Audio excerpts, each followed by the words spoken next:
Saudara-saudariku umat Kristiani dimanapun Anda berada, salam jumpa dan berkah dalam. Saya Romo Antonius Wahdi dari Gereja Kristus Raja Bajiro ingin mengajak Anda sekalian menanggapi Sabda Tuhan untuk kita pada hari ini, hari Sabtu 25 Januari 2020, di mana gereja memperingati bertobatnya Santo Paulus. Tuhan sertamu dan sertamu juga.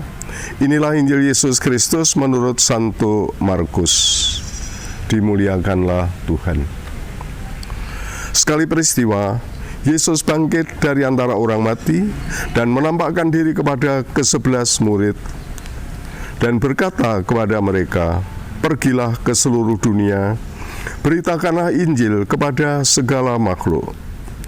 Siapa yang percaya dan dibaptis akan diselamatkan, tetapi siapa yang tidak percaya akan dihukum.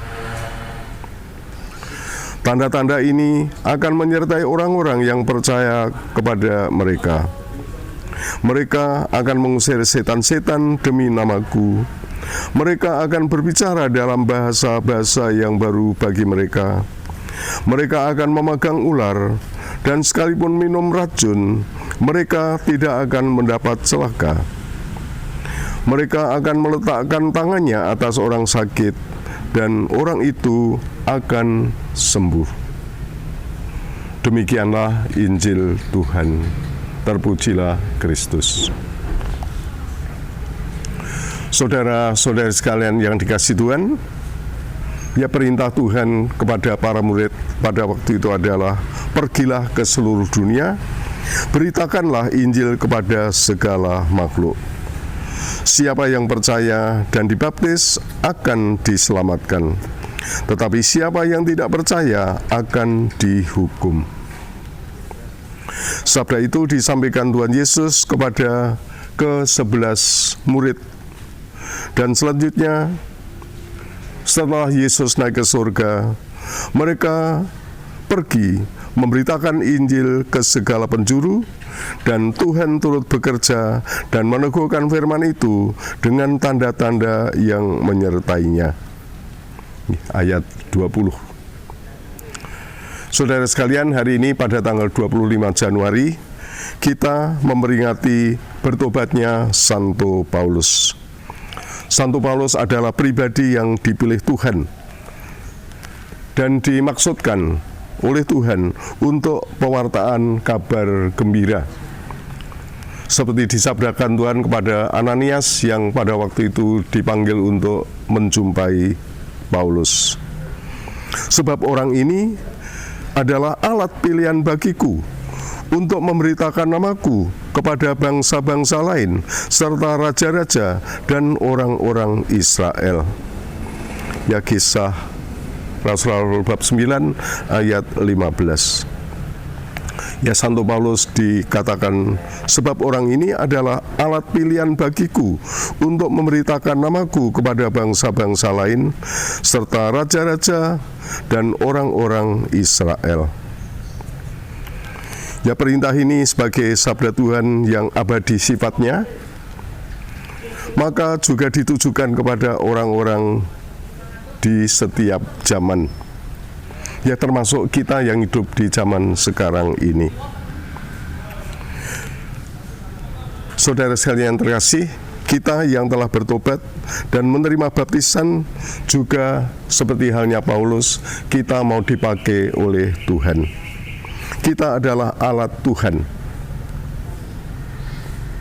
untuk memberikan apa yang baik dan apa yang menyelamatkan kepada orang lain.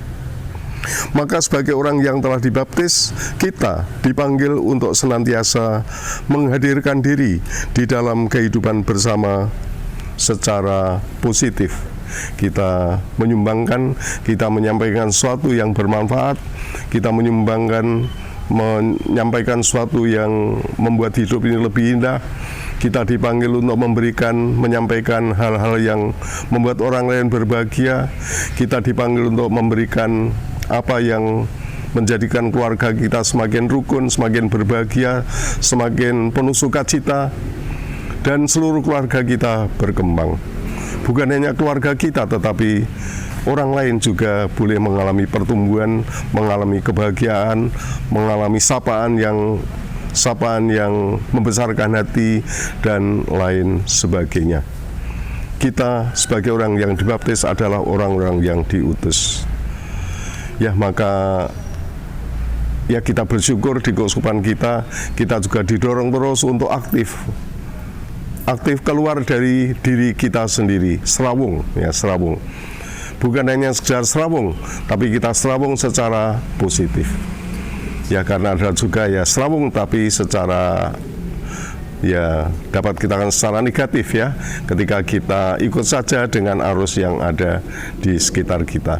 Kita dipanggil untuk serawung, hadir secara positif di lingkungan kita. Semoga dengan kesadaran bahwa kita diutus, kita juga semakin dimampukan untuk membangun keluarga yang bahagia. Kita semakin dimampukan untuk membangun keluarga yang penuh kedamaian. Kita semakin dimampukan untuk membangun keluarga yang ceria. Kita dimampukan untuk membangun keluarga yang bertumbuh di dalam kesejahteraan baik lahir maupun batin. Dan selanjutnya kita juga menjadi orang yang hadir di tengah-tengah lingkungan dan masyarakat kita secara nyata dan secara positif, membawa berkat Tuhan untuk sesama. Saudara sekalian terkasih, selamat berkarya dan Tuhan memberkati.